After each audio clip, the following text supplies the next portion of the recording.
to the computer.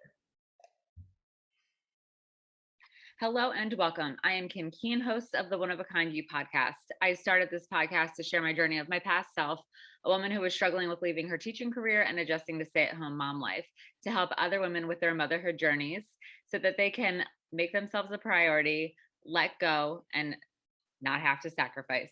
So if you're a regular listener to One of a Kind You, thank you so much for tuning into another episode. If you are new, thank you so much for stopping by to check it all out and see what we have to offer here. Usually I read a journal entry of mine and then I reflect on what I know now as a certified life coach and what I wish I had known then. But today you don't have to listen to me babble on by myself because I have a lovely guest with me. Her name is Heather Rose, and she is actually a fellow podcast mom, and that's how we met. So I was actually on her podcast and said, oh my gosh, you have to come over to be on One of a Kind You. And she said, yes. So Heather is going to tell us more about herself, her children, her podcast, what she does as a working mom. Yeah, absolutely. Thanks for having me on, Kim. Yeah. We had a really great conversation on my podcast, and so I'm excited for that episode to come out. But so a little about me. I guess it really does start with my kids. I have two kids, an 8-year-old boy and a 7-year-old girl, and they are Oh, my they're so world. close. They are, oh, they're 14 months apart. Woo, almost Irish twins. Almost. Being like having a 5-month-old baby and then getting pregnant. I'm like, oh, okay, I guess we're just doing this. Like, all right, just right out the gate. Yeah, but Which that's good was, because you have two babies and then like that's it, like close together, and yeah, then you're like, I guess you were done. So it was we like were almost like done. having twins and you knocked it all out quick and easy. It was perfect. Yeah, Yeah.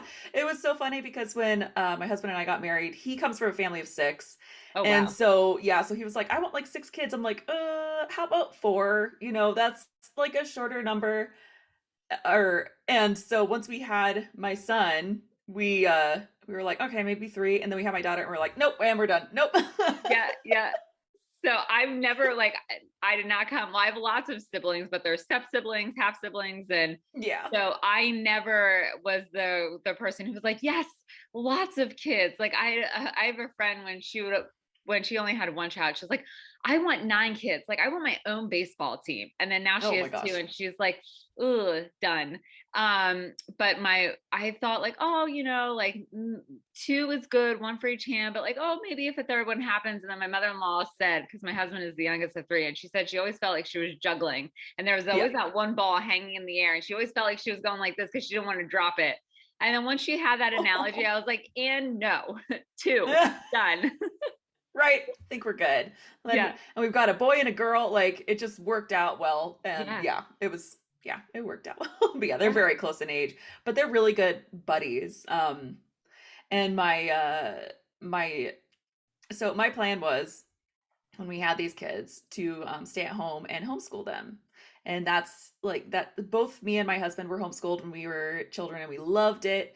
And our moms were stay-at-home moms, and they were just they were fantastic, and they schooled us and everything. And so I was like, okay, that's what I'm going to do for our kids. And then it's Uh-huh. it's not as it's like I can do it, but it's Yeah. definitely not where my heart is. Right. And I actually had a difficult time like separating the mom and the teacher. Yeah. And I didn't like that. I didn't like feeling like I couldn't just be their mom. Yeah. So, See, it's and the also, opposite for me because I yeah. was the kindergarten teacher. And so when I Yeah. left my teaching career, then I said, and I shared this with you, I was like, I'm going to homeschool my girls because I'm a teacher and I'm home with them and it's going to be lovely. And my older daughter, Lily, who was like 5 at the time, she was like, I don't want to be home with you. I want to go to school with my friends. And I was like, oh, rude, rude. Gosh. But it was hard for me to do the opposite, was to let the teacher role go and be the mom, because I was in the teacher mode all day because I Yeah. had 25 students in my class by myself all day with no assistance. So, and 25 kindergartners at that. So it was like having children, students who were my children's age and coming home, it was very hard to turn the teacher brain off and put the mom brain on. But ironically, now that my girls are older and they like actually get homeschooling, they're like, yo, we think like we want to homeschool now. And absolutely not. That ship has sailed. You had your You chance. had your chance. You rejected it. So no, off to school you go. Have fun, ladies. Right. Sorry, guys. I tried. You said no. Right. No, that's so funny. Yeah, and I like I said, I could do it, and and it was fun. But then my daughter was actually diagnosed autistic a few Oh, years really? ago. And it was it was a really hard thing to kind of wrap my brain around. Like, I knew that there was something going on, but there was, for a long time I was just like, she's just strong-willed, she's just got a hard head, all this stuff. But then when she couldn't communicate, and I couldn't teach her. Like, I literally couldn't. I couldn't get anything across to her. And so she needed so much more. She needed therapists and, teachers who knew what they were dealing with, and like a lot of tears and a lot Hmm. of like, oh my gosh, why is this happening to me? Later, but she is now in a great school and has great therapists and everything. But when she was younger, we didn't really have a good spot to put her in, like, the public school system. Hmm. So we needed to pay for therapists and a private school. Yeah, And expensive. so expensive. And I was like, "Oh my gosh, like, we can't do this on just my husband's salary. So I need Right. to start working. I need to do something." Um, which was weird because I hadn't had a job for like 5, 6 years Yeah. being a mom. And like, and the last job I had was working at the dining hall at my college. Like, it wasn't Right. like I had ever had a career in anything. Like, I was like, oh my gosh, I haven't really been in the workforce. So did that feel I overwhelming for you to have to like figure out what you were gonna like where like what were you gonna do? Because like almost like it's a Yeah. blank slate. Like most women when we have kids, we lose that career identity and we have that just that mom focused identity. And I don't think that ever changes even as our kiddos get Mhm. older. But then to not have had a career and to have the mom identity and then have to shift out of that and into a career, like were you like I don't even know where to start, or was it kind of like mixed emotions where like I don't really know where to start and this is overwhelming, or like oh my god this is exciting too? Yes, exactly. Like, it was definitely overwhelming. I don't even know what kind of skills do I even have that I can, I still wanted to be home. I Hmm. still wanted to be home for kids. And, and especially I mean, it was 2020 when Oh, this all happened. wow, Yeah. like in the midst Yeah. of a pandemic on top of it all. Yeah. Exactly. Yeah, it was kind of bananas. And thankfully, the private school that they were going to go to for the next year, they were completely in person. It was a very, very small school, so they could put a lot of things in place to make sure everybody was safe. Um, but like, it was, I was like, okay, so I do kind of have to stay home. Like, I can't really go out and find a job right Yeah. now. And so I found a virtual assistant course just on Instagram, like an Instagram ad or something. And it was just this Really? goofy woman. Her name is Esther Inman. She's so funny. She's so just like colorful and out there. And she was like, you can do this, you can work from home, make so much money, and all this stuff. And I was like, okay, sure, yeah, I can do that. And we got our stimulus check, and I was like, I want to pay for this course so I can learn to build this business on my own. Yeah. And yeah, and so she taught everything about being a virtual assistant, which is basically everything, right? Yes. Like, virtual assistants do anything that you need inside of a business. So it's a very, very broad skill set. Yes. And But if you think one about of it, the it's like the things, perfect mom skill set because, like, as moms, we do everything. So we are scheduling everything. coordinators, we are meal planners, we are, communications experts because we are communicating with teachers, school staff, like other parents. Like, Yeah. moms are like the ultimate virtual assistant. It's true. It's so true. And it just fit so well. And what it did is gave me this kind of base, right, for building a business, because I have since moved into podcasting instead of virtual assistant, because she had different modules for different things. And one of the modules was for podcasting, and she had us like editing episodes and telling us how to, launch an episode, how to, get it syndicated, all that stuff. which I fell in love with audio editing. I just get really nerdy about it, and it's so much fun, so much so that now I'm editing and recording audiobooks. Like it's just a world that I absolutely love, right? And I was Which like, I'm okay, glad that well, we have the connection because I'm writing a book. And so when I need it to become an audiobook, you're my girl. yes, absolutely. No, I love it so much because I so there were two parts of this. How I got into podcasting, right, was that module and loving the audio editing, and I was like, "Oh, this is so cool. This is so much fun." But also the other part was me starting a business, feeling like I have no idea what I'm doing. I How can I possibly make this a success? And I started listening to podcasts. I started listening to Jenna Kutcher, Yes. the Gold Digger podcast. Oh my Yes. gosh, I love her I so listen much. too. Right? She's just fantastic. She's like almost that gold standard Yes. for me when it comes to women entrepreneur podcasts, like just podcasts in general, honestly. Yes. Um, She's I the love that Pinterest podcast so queen. much. She I knows know. about so many different She things. knows everything. But see, that was the thing with her. She also started with like tons of different stuff. Yes. And then she focused, but she also has all these other things that she knows. And so I'm like, oh my gosh, yeah, I can do that too. But I started to listen to her like episode 1, which was like 5 years ago, right? That she put Yeah. out. And I started to listen to episode 1 and I heard like her journey and how she was having struggles and like all the different mindset things that she had to work through. And I was like, oh my gosh, this is exactly how I feel. Yes. This is like, I had so much imposter syndrome and all these terrible mindset blocks, but I could hear her working through it and I knew where she was now. And I'm like, oh my gosh, like she's an incredible person, but I can do that too. Yes. Like it was it and it was so personal. Like it sounds really silly. I say this all the time, and I really hope Jenna finds these podcast interviews that I do because I'm talking about her all the time. But she felt like a friend Yes. because there's something about podcasting when you're just listening to somebody's voice, you really hear like their inflection and their Yes. laugh, how they sound when they're passionate about something is so different than actually looking at their face because Hmm. like I feel like the voice is harder to unless you're an actor. The Right. voice is harder to like fake, Yeah. It's Like definitely you like can fake a smile. you can. It's like your voice is definitely a much more authentic expression of whatever you're experiencing or thinking about or feeling in that moment. It's like you said, it's very Yeah, hard to mask your it voice and is. to make it sound a certain way when it doesn't, when what you're trying to, when it doesn't align, you know? Yeah. Yeah.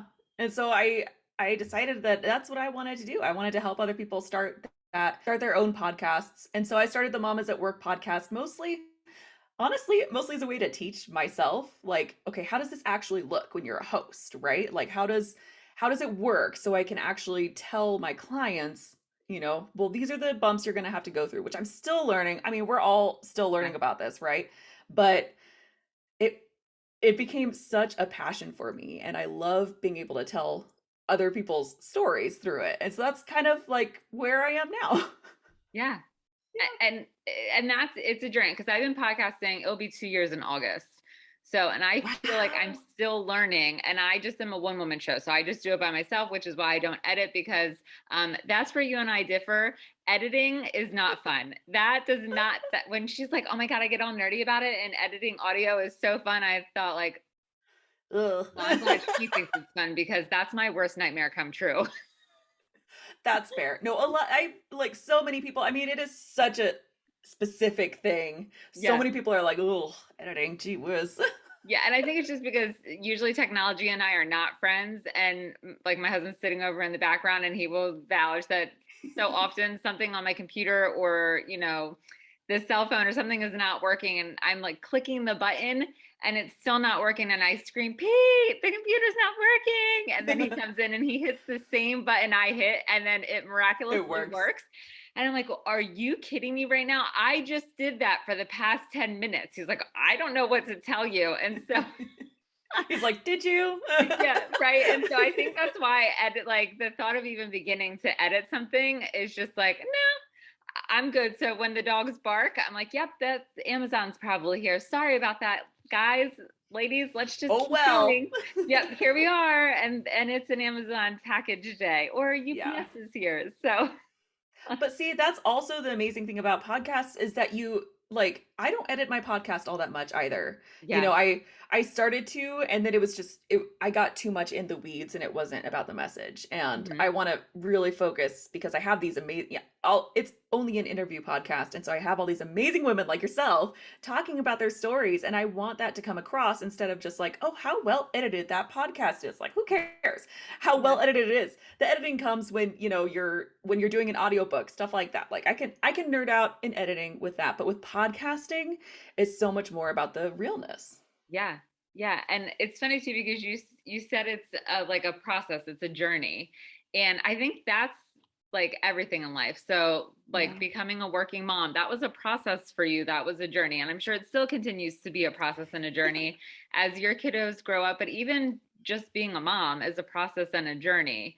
Because we don't get instruction manuals or like life manuals to be a mom. And so, just the same way that you figured out your business, we're often doing the same thing as moms. And so, has there ever been a point in time where you've been on this journey of becoming a podcast manager and taking on this role of mompreneur, where you felt like, oh, this is tough, and I don't think this is going to work, and I got to figure out something else? Yes. Yeah, that was actually before that was actually more when I was a virtual assistant. Because there are so many aspects of virtual assistant that did not really align with what I wanted to do. Hmm. And um I was working for an agency when I first started. And so they would like get me clients, right? But the pay was really poor. Yes. And the hours were not the hours. I mean, I could set my own hours, quote unquote, but like I had to be available a certain amount of hours, that kind of thing. So it was so stressful. I kind of joke every Thursday was my like breakdown day. Like literally on like clockwork every week on Thursday, I would just break down into tears. And I my wonder what husband's it was like, about "What is Thursday. happening?"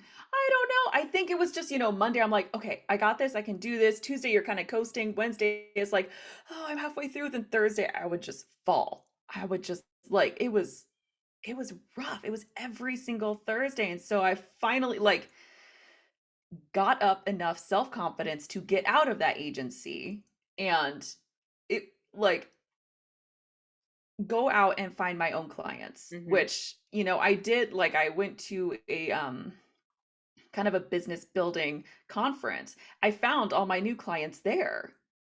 Like they were all just there waiting for me, basically. But Wow. I had to have that confidence to actually go out and do it. Yeah. But it was that, oh man, it was yeah, December of 2020 was when I was just like, oh my gosh, like this, I can't keep going like this. I was so stressed out. I was barely making enough money for it to be worth it. Hmm. And I had also taken a job as a receptionist at a really, really part-time job as a receptionist in my hometown.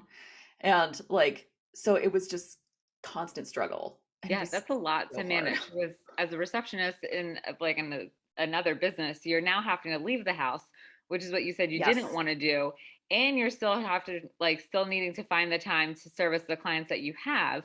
And so it's like, as moms, we already wear a ton of hats.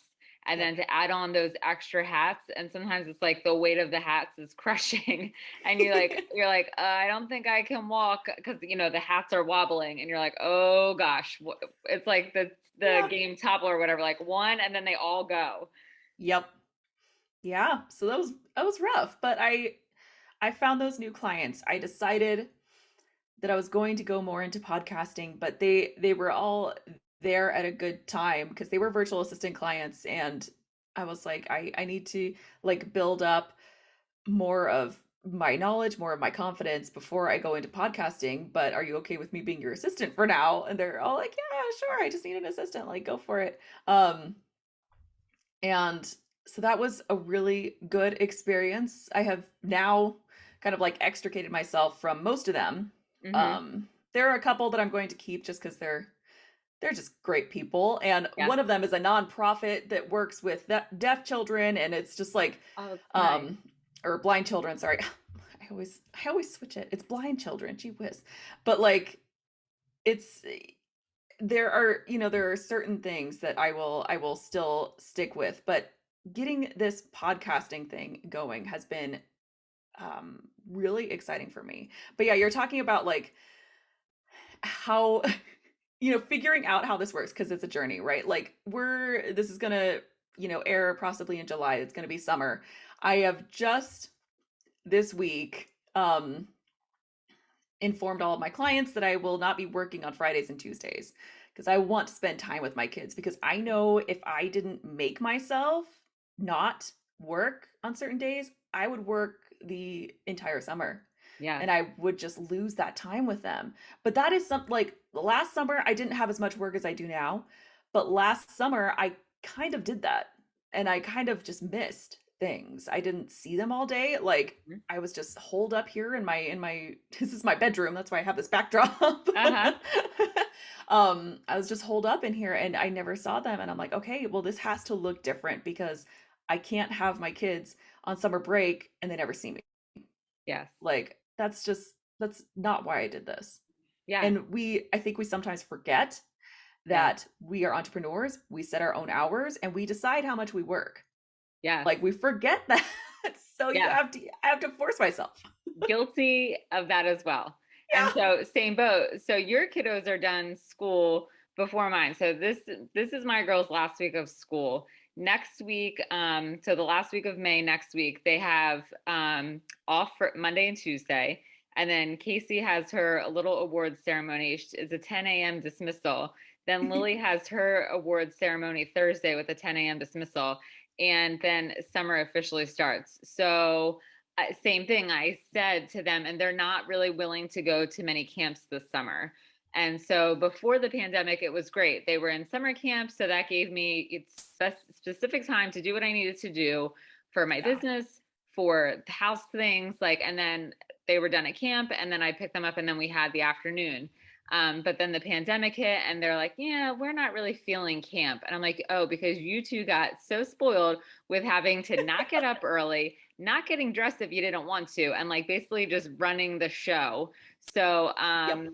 yeah, so now trying to flip the switch on that and get them back in camp has been a little bit of a challenge, especially because Lily's 12 now, and a lot of summer camps are like day camps are done at 12, and so then it becomes Right. overnight camp. And we're not quite ready to send her away for overnight camp yet. Yeah. But so I said to them this weekend, we need to sort of map out our summer girls so that way I can plug in the days that I'm going to get my work done, but also make sure that we have plenty of time to go do, because Lily created a summer bucket list that literally is 4 pages long. I think it legit has 150 items on it. And I'm like, you do realize that we only have June, July, and August to accomplish this bucket list. And barely that. Like we start mid-August, you don't have that much time. Right. So she's like, yeah, I know. So, but it's the truth. And it was this way before I became an entrepreneur. When I was just simply a stay-at-home mom, I shouldn't say just simply, but because I did teach part-time at a local college. But again, I would do most of that work at night once the kids were in bed. Mhm. But it was still like during the day, I was filling the day with all this stuff that didn't really, and then we didn't have anything to show for our days. And so then I felt awful about that because I was like, we just wasted the summer because I didn't allow time for them Yeah. doing the things that I really wanted to do. I said yes to all the other things. Yeah. Yep. Yeah. No, that's I don't want that to happen anymore. But it has to, it's hard to figure out like where that balance should be because, I'm trying to figure out for my year, right? I'm like, this is Yeah. something I'm going to be doing for a long time. I'm going to be an entrepreneur basically the rest of my life. Like that, Right. I'm good with that. I'm excited about that. But like, I need to figure out how that looks and how it works for my family. And Yes. so I'm like, okay, just got to start. I mean, telling my clients, okay, I'm not working Fridays and most Tuesdays. My heart was just a little bit like, oh my gosh, am I gonna get everything done? Are they gonna freak out on me? And they're like, no, I mean it's summer. Spend time with your family. Of course they don't care. They're like, Yes. sure, as long as you get the work done, nobody cares. Right. But I Yeah. think that's a great point, is like we put so much pressure on ourselves to get everything done for everyone else. And then at the end of the day, we're sacrificing ourselves almost like the martyr. And it's like no one Yep. expects that of us, but we expect that of ourselves. And Yep. I know stay-at-home moms, it's the same way. The martyr thing kicks in. It's like I have to do everything for everyone. And we don't at that point even ask for help. Yeah. Just a couple weeks ago, my husband was like, I think you need to be a bit more selfish. And I was like, well, that's easy for you to say because you're the dad. It's hard for Oh, moms to be selfish. it is. It is. Because every time you do something for yourself, you feel guilt. Yes. Like it's almost an immediate reaction. And it's not that we can't work on that, but and I've like tried so much to put like self-care into my Yes. week, into my day, and not even self-care, but like actually work on my business or Right. just work on me, like any of those things that I need to do that isn't specifically for somebody else, Yeah. I feel guilt, Yes. which is Uh, ridiculous. Yeah, it is. And I just chatted with two moms yesterday, and their podcast is Moms with Attitude. And we touched a little bit on mom guilt because they're both working moms. And Mhm. but the one mom, her name is Beth, and her guilt is around taking vacation without her kids. So she said, because like funerals don't count for date night. And I was like, hold on, Beth, I'm sorry. Did you say funerals are the new date night for you? Because that was like the only time that she and her husband were having time alone without the kids is like if they were driving to a funeral. Because she said, unfortunately, they've had a lot of funerals in the past 2 years, Mm. and they've had to be places where they've traveled to another state. So it's been like a 2-day car ride to get to and from the funeral. And that she was like, and that was like becoming our date night. I'm like, okay, it's time to let go of the guilt, girlfriend. You have got to take time. Yep. But it was funny because her best friend Chelsea was like, I don't have mom guilt about going out with my girlfriends. She was like, and I tell my husband, it's her partner, they're not married, but she was like, I tell him, oh, yep, go ahead. She was like, because in 3 days, I'm going to tell you I'm going. So it was Yeah. funny to the different perspectives. But I used to have mom guilt too about going out with my girlfriends, about even just going by myself to yoga. I was having mom guilt, but Mhm. I had to let it go because we're teaching our kids that self care is okay, that putting ourselves first is okay, and Yep. that they're not like we can't always be everything for everyone there because we're a human too and we're an individual. So Yep. like we need that time just as much as they do. Yeah. Well, and I think it's important for them to see us as a full person Yes. outside of what other people need from us. Yes. And that starts with us seeing ourselves that way, because it's hard to see myself not in relation to anybody else, Yes. but just as a person. Yes. And I'm telling you that struggle is real because when I left my teaching career, well, when we lived in New Hampshire and then we moved back to Delaware for my husband's job. And so when we moved back to Delaware, I left this in the middle of the school year. So I left the school year in like the end of January. So at that point, coming back home, I didn't have a Delaware teaching license and it was in the middle of the school year. So there were no teaching positions available. It was just substitute positions. And I was like, I am not subbing because I'm used to having my own classroom. Like I am not subbing. And so Yeah. my girls were home because then I was like, it's not even worth me getting paid to be a substitute teacher. Like that's not even going to cover daycare for both of well, at that time I only had Lily and she was a baby, but I was like, it's just not worth it. And then I started keeping my brother's two kids. But I would literally start to feel like the walls were closing in as soon as my husband would leave for work because I had my two nieces and Riley at the time was like I guess 4, and so she was right because she wasn't in kindergarten yet, and then I had her little sister Mackenzie who's 5 months younger than my Lily. So I basically had a set of twins and a 4-year-old like Right. by myself all day, and I didn't talk to other humans for like other adult humans for the entire day. I literally talked to 1-year-olds and a 4-year-old all day. Oh my And then my gosh. husband worked crazy. So by the time he got home, he was exhausted. And it was just like this weird existence. So I felt so desperate to get a job and to like get out. So that way I could feel like more than it sounds awful, but like more than just a mom, Yeah. No, it's not more than just a awful. babysitter. Like, because I needed to be like foster all of me, not just like that one mom piece of me, you know? Yep. Yeah. And it's hard to do. Yeah. It's hard to get out of that mindset because it is so all encompassing. I mean, when your babies are babies, yes, your life kind of needs to revolve around them because you need to keep them alive, right? Right.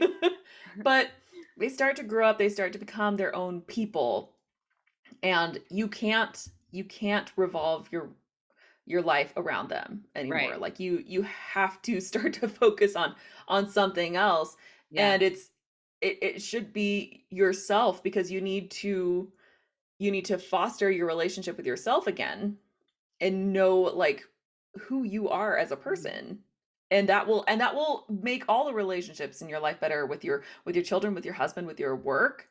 Like Yes. if yeah, if you can work on yourself, then all of that will just get better. I know that sounds so like oh, it'll just get better once you figure that out. But you Right. don't figure it out. You're always going through it. Yes. Yes. Nobody has it all figured out. We're all none of us know what we're doing. Right, right.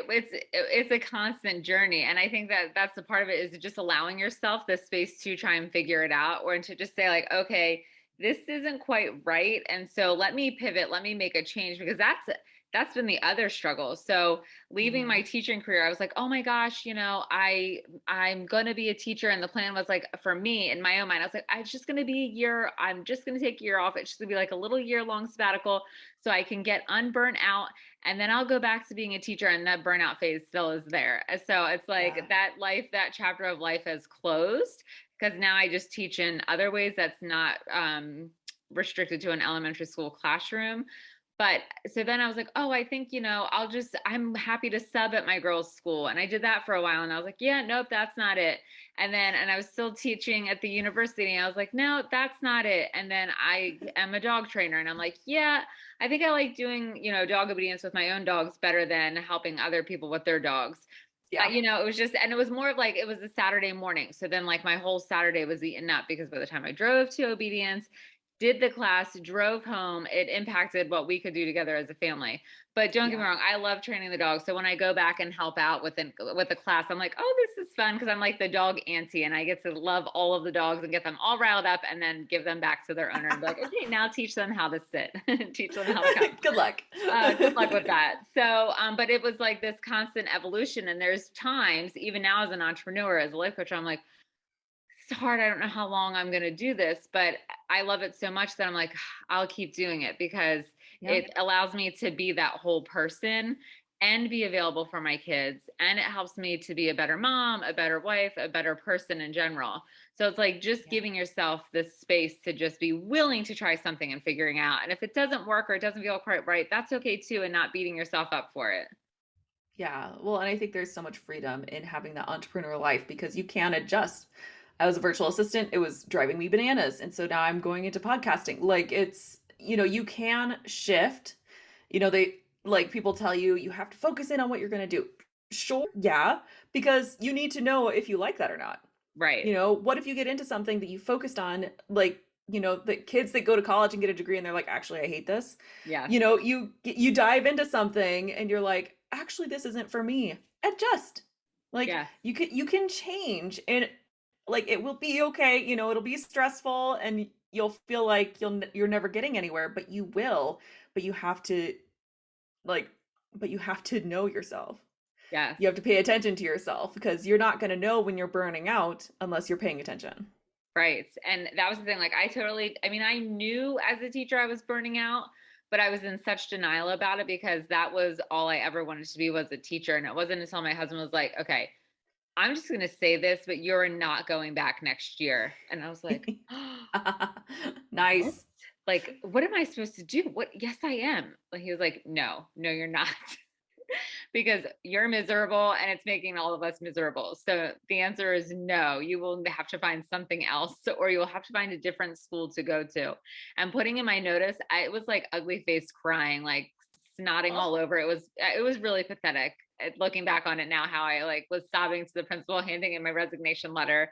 But honestly, like having this space to just breathe was amazing because when I was constantly in the thick of it, I didn't have any room to breathe. None. It was Yeah. so suffocating. And with that space to breathe, I mean, it wasn't easy breathing for sure. And not great thoughts were coming up because I felt like a loser. I felt like a failure. I felt defeated. I felt hopeless. And really like thoughts about life were popping into my head that were not good, healthy thoughts. So then I went to talk to a therapist, and that put me on the journey of where I am today. So if I hadn't given myself the space to be like, okay, I'm going to listen to you, Pete, and I'm not going back. Cause in my heart, I knew he was right. I just needed him to hold that mirror up in my face and be like, take a good hard look, girlfriend, that this Mm, is not working. yeah. Um, it's actually been such a blessing to just have that space. Because I know if I had stayed, my marriage probably would have ended because he would have not wanted to put up with my miserable self anymore. Mm. And I would have been the miserable, angry teacher that just screamed at kids all day. Like I would have You been, don't want that. no, no one wants that. I've been like the Nurse Ratchet of teachers. Oh no. Oh. So yeah, so it's about just like allowing to come what needs to come Yep. and being okay with it. Yep. Yeah. And tuning into yourself and realizing it's what affects you and what doesn't. Yeah. Yeah. So when you have to like tap in and tune into Heather, do you journal? Do you meditate? Like what do you do to tap in? Both of those actually. I when I'm, really on top of things, I try to journal twice a day. In the morning, I'll do a Bible study because I am a Christian and like because I want to start my day off right. Like I want to be like, okay, what are my intentions for Yeah. today? All of that. And then in the evening, I will journal just about like what am I feeling? What was I going through today? A lot of times it'll be like, today was a rough day, and you just need to vent, but just the act of writing it down and kind of getting it out there because a lot of times I bottle stuff up. You Yeah. just like, okay, today was a rough day, but I just gotta get through it. No, just write it down. You don't have to vent to anybody. You can if you have somebody that you trust. It's a great um it's a great way to get it out. But journaling helps so much. But when I do my morning my morning journaling, Say it 5 times um fast. yeah, right. Such a mouthful. When I do my morning journaling, I will, before I start to write, I will do about a 5 to 10 minute meditation Hmm. to just to like, even if my kids are around, like I have these, Bluetooth headphones that can really block sound out pretty well. And I will just listen to that. I have a meditation app that does that, like, it has like sounds of waves and everything. It's just really soothing. And I'll just be like, okay, try to clear your mind, but also I don't like um oh my gosh, what's the word I'm looking for? I don't censor what's coming into my head. Hmm. You know, just like, okay, this is what I'm feeling, this is what I'm getting ready for today. If it starts to like get to a checklist, then I'll try to bring it back because I'm like, okay, I can think about that when I'm done meditating. Yes. But it's like just setting that intention and then journaling. It helps so much because it gets stuff out of your brain that could be just background noise when you're Hmm. going through your day, when you're trying when you're trying to tap into how you feel, you still have that background noise because you didn't give it anywhere to go. Yeah. And so that, getting it out on paper, letting yourself, feel what you're feeling, just let the thoughts come, let them go. It's all right. Just having those practices. And I'm a huge believer in daily practice of Yes. stuff like that. Like Yes. it, I've done it where, I'll do it for like a week and I'm really good about it. And then I'll stop for a month and I'm like, oh, well, that obviously didn't do anything. Well, yeah, well, you gotta keep going. Like it's not like you can, just do something really good for yourself for a week and expect it to last you for a year. Like Right. you can't really do that. You can't sustain that. And so having that daily practice and making it a habit is what helps me. Yeah. So I also do meditation and journaling. And so I always do them first thing in the morning. So with journaling, it's more of like a gratitude journal. So I'll start my day with that. And then if some days I feel I try to do it every day. Sometimes it's just like a brain dump of like what's on my mind. But then other days I'll try and do like more of a like what am I thinking for the future kind of thing, or reflecting like what I felt like didn't go great the day before and how I'm going to take that knowledge and move forward with it. So Mhm. it's not very, when I journal, I'll say it's not very scripted or predicted. Like it's not like, okay, every Monday I journal about this, every Tuesday I journal about this. But Right, I yeah. do start my day every day with meditation and journaling, gratitude journaling, sometimes like a regular journal. Um, and then I also read a devotional from the lady who wrote all about codependency. She has a book of devotional verses, and some of them have, I'll say, like more of a Christian undertone to them, and then some are more of just like an empowerment or like an inspirational undertone. And Yeah. but starting my day with those things, I feel like it gets me centered. So that way, if there is a challenge or an obstacle that comes forward, it's easier to move through it. It's easier to be like, okay, you're centered for the day. You know what your intentions are for the day, the goals for the day. And so here's the tools that you have to get through it. And I feel like the more I do it, the more I stay tuned in and tapped into Mm, what it is that I'm trying to accomplish, not just for myself or for my business, but for my family and my kids. yeah. Yeah, Yeah. absolutely. But I'll tell you, when I first in the thick of the struggle with like just leaving my teaching career and adjusting to stay at home mom life and all of that stuff, um, again, there was that guilt there. I did not, it takes 5 minutes, 10 minutes, and I could not give myself that 5 to 10 minutes. I felt so guilty. I was like, no, I have to get up. I wasn't even getting myself dressed. I was like staying in PJs or Yeah. like sweats and a t-shirt, and like was so focused on getting the girls fed and getting them dressed and making sure that their day was off to a great start. But then I felt frazzled and overwhelmed.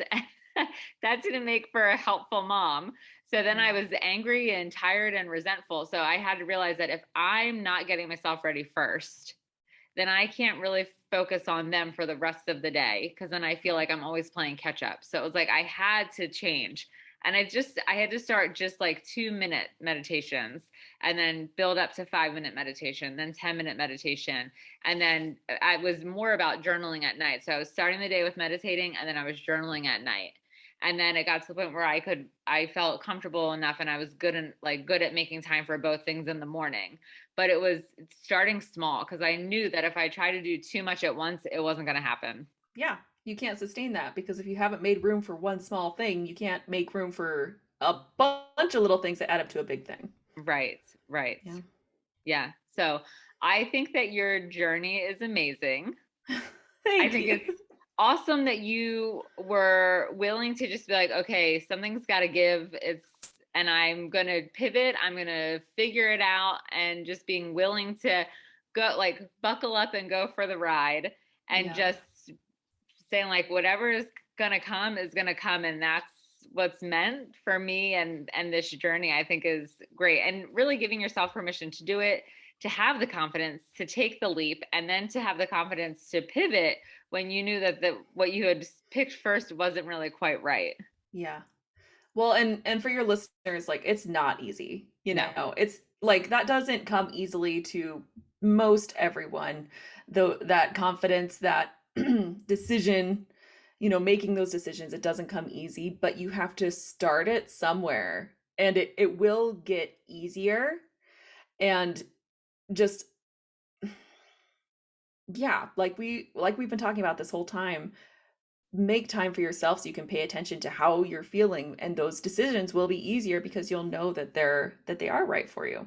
Yeah. And so this is like this is a super simple example, but when I left work, I was so used to wearing work clothes. So like Yeah. I felt like I really didn't have weekend clothes, because it was like jeans and a t-shirt, if we would go out on the weekend, or like a summer dress or something like that. But I just didn't like leaving work. It was always like dress pants, like cute work dresses, like cute work shoes. But then on the weekends, I just always felt like a disheveled mess. And one time we were at the store and I think I was buying a shirt or something. And my husband came strolling up with the girls, both girls in the stroller. And I had really long hair at the time, like yours, Heather. Yeah. And if you're listening on as a podcast and not watching on YouTube, Heather's hair is like to the middle of her back. It's really Like long. it's really long. And my hair used to be really long like that. And I used to have glasses.